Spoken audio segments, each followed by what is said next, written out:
নমস্কার। আজকে বানাবো পনির দিয়ে আলু দিয়ে একটা খুব সহজে তরকারি। তার জন্য আলু পেঁয়াজগুলো, পনির আর টমেটো কেটে নিয়েছি, নিয়ে আর 4-5টা কাঁচা লঙ্কাও কেটে নিয়েছি। তারপরে আদা রসুনগুলো আমি এই হামালদিস্তাতে একটু পিষে নিচ্ছি। তারপরে কড়াটাকে গরম করে ওর মধ্যে একটু তেল দিয়ে নিচ্ছি। আমি যেহেতু বেশি তেল খাওয়া পছন্দ করি না, সেই জন্য কম তেলেই রান্নাটা করার চেষ্টা করছি। আসলে রান্না তো সহজে করি না, তো সেই জন্য এই প্রথম কিন্তু আমি এই পনির দিয়ে তরকারি করছি। আসলে আমি কোনো রান্নাই ডেইলি বেসিসে করি না, হঠাৎ যদি শখ হয় কখনো, তো হালকা ফুলকা রান্না, এরকমই ভারী রান্না সেরকম কিছু করিনি আজ পর্যন্ত কোনো দিন। আর পনির আমাদের বাড়িতে কেউই খেতে ভালোবাসে না, তো আজকে আনা হয়েছিল বলে আমিই করলাম। আর এই কথা বলতে বলতে আলুটা তেলের মধ্যে দিয়ে নুন আর হলুদ দিয়ে কিন্তু বেশ লাল করে ছাকা তেলে ভেজে নিয়েছি।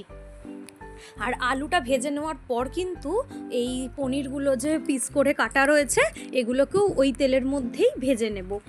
পনির এখানে কিন্তু 200 মতো রয়েছে, তার জন্য 1খানা আলু, 1খানা টমেটো, 1খানা পেঁয়াজ কেটে নিয়েছি, আর 4টে থেকে 5টা কাঁচা লঙ্কা কেটেছি, আর 6-7টা রসুনের কোয়া, আর একটুখানি আদা। তারপরে পনিরটাও ভেজে তুলে নিয়ে সেই তেলের মধ্যে সাদা জিরে দিয়ে নিচ্ছি। আসলে আমার তো ফোনটা ধরে দেওয়ার কেউ নেই, সেই জন্য এক হাতেই করছি। আর সত্যি কথা বলতে অভ্যস্ত নই তো রান্না করতে, তো সেই জন্য এই মোবাইলে হাতটা কাঁপছে, আর নিজেও কিন্তু একটু ভয় পাই আমি। এই তেল গরম হয়ে গেলে পেঁয়াজ টিয়াজ দিতে গেলে ছিটকে যদি আসে তেল, আমার কিন্তু বেশ ভয়ই লাগে। সেই জন্য আমি কিন্তু রান্নাটা সিমেই করছি, মাঝে মাঝে একটু বাড়িয়ে দিচ্ছিলাম, তা যার জন্য দেখছি লেগে যাচ্ছে। তারপরে মা বলল সিমে কর, তো ঠিক আছে। পেঁয়াজটাকেও কিন্তু এরকম গোল্ডেনভাবে ভেজে নেব। আর তারপরে ওর মধ্যেই এই যে আদা রসুনের পেস্টটা কিন্তু খুব মিহি করে পেস্ট করতে আমি পারিনি, যেহেতু হাতে করেছি এটা, সেই জন্য কিন্তু একটু গোটা গোটা ছিল।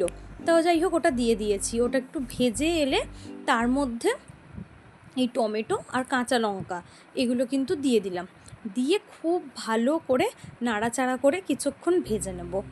আর এই টমেটো দিতে দিতে আমার একটা কথা মনে পড়লো, এই টমেটোর সাথে যদি কারোর ক্যাপসিকাম থাকে বাড়িতে, তারাও কিন্তু দিতে পারেন। আসলে এই রান্নাটা কিন্তু আমি ইউটিউব থেকে দেখেই কিন্তু করছি। আর তার মধ্যে এই ডেলির যে মশলাগুলো হয়, হলুদ, নুন, লঙ্কার গুঁড়ো, জিরের গুঁড়ো, ধনের গুঁড়ো, এইগুলো দিয়েছি। আসলে আমি এই সমস্ত কৌটোগুলো না ঠিক চিনি না, যে কোনটা কোথায় থাকে, বা কোনটা জিরে কোনটা ধনে গুঁড়ো, তো ওই জন্য বুঝতেও পারি না। তো সেই জন্য মাকে জিজ্ঞাসা করে করে দিচ্ছিলাম, তাই ওইটা দেখানো হয়নি। যাই হোক, সমস্ত মশলা দিয়ে ভালো করে কষে এরকম তেল বেরিয়ে এলে তারপরে কিন্তু আলু পনিরগুলো দিয়ে দিয়েছি। আলু পনিরগুলো দিয়ে একটু হালকা ভালোভাবে ওই মশলাটার সাথে মিশিয়ে নিতে হবে। মিশিয়ে নিয়ে তারপরে আমি কিছুটা জল দিয়ে দিয়েছি। ওই আমি ছোটো কাচের গ্লাসের 1 গ্লাস মতো জল দিয়েছি, যেহেতু আমার খুব বেশি ঝোলের দরকার নেই সেই জন্য। আর এটা কিন্তু দেখতে এইটুকু মনে হচ্ছে, কারণ কড়াইটা অনেক বড়, তারপরে রান্না হয়েছে, দেখতে কিন্তু খুব ফাটাফাটি লাগছিল।